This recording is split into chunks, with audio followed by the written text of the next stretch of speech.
Buenas tardes, mi nombre es Jaylee Quintero y hoy les vengo a hablar sobre las falacias de la lógica. Para comenzar, hablemos sobre qué es una falacia. Una falacia es un argumento que parece válido pero no lo es. Este puede tener la intención de persuadir o manipular a la otra persona. También existe el caso de que no tenga esta intención y por el contrario se deba a nuestro descuido o a nuestra ignorancia. Las falacias se constituyen de dos grupos, los no formales y los formales. Comencemos por el grupo de las no formales. En primer lugar tenemos a la falacia ad hominem, que traduciría dirigida contra el hombre. Este es un razonamiento que en vez de presentar razones adecuadas para rebatir una determinada posición o conclusión, se ataca o desacredita a la persona que la defiende. Por ejemplo, los ambientalistas dicen que consumimos demasiada energía, pero no hagas caso porque los ambientalistas siempre exageran. En segundo lugar, tenemos la falacia llamada ad baculum, que traduciría se apela al bastón. Este es un razonamiento en el que para establecer una conclusión o posición no se aportan razones, sino que se recurre a la amenaza, a la fuerza o al miedo.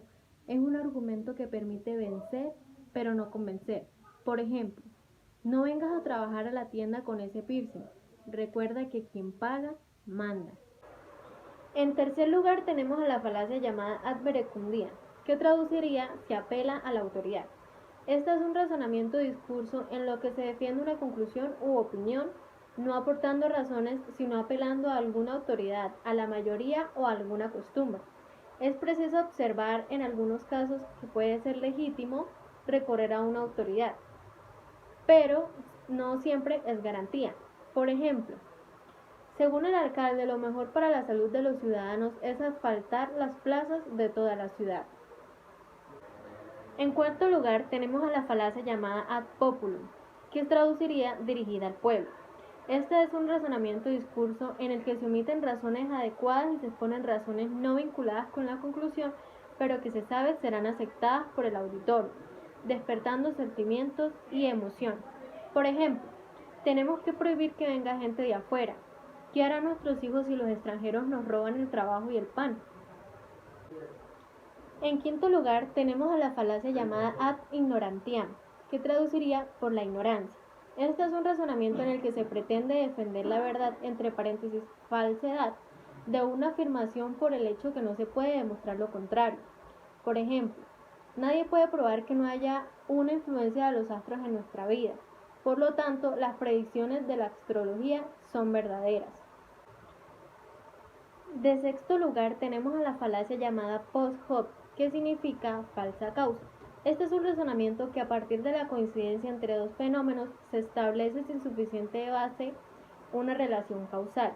El primero es la causa y el segundo es el efecto. Clásicamente era conocida con la expresión post hoc, que significa después de esto, entonces por causa de esto. Por ejemplo, el cáncer de pulmón se presenta frecuentemente en personas que fuman cigarrillos. Por lo tanto, fumar cigarrillos es la causa de este cáncer. Ahora vamos con el grupo de las falacias formales. En primer lugar tenemos a la falacia llamada afirmación del consecuente.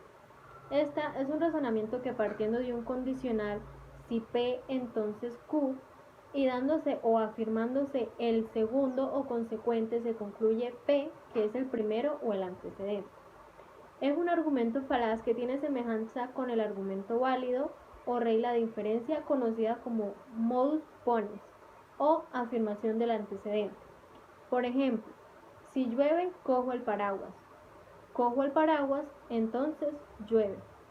En segundo lugar, tenemos a la falacia llamada silogismo disyuntivo falaz. Este es un razonamiento que partiendo de una disyunción y una segunda premisa se afirma uno de los dos componentes de la disyunción. Se concluye la negación del otro componente. Esto es un argumento falaz que mantiene semejanza con el argumento válido o regla de inferencia conocida como silogismo disyuntivo, en lo que posada una disyunción se niega uno de los dos componentes, lo cual implica que el otro es verdadero. Por ejemplo, ¿te gusta la música o te gusta la lectura? ¿Te gusta la música? Entonces no te gusta la lectura. Ya con esto concluimos nuestras falacias y tipos de falacias. Gracias.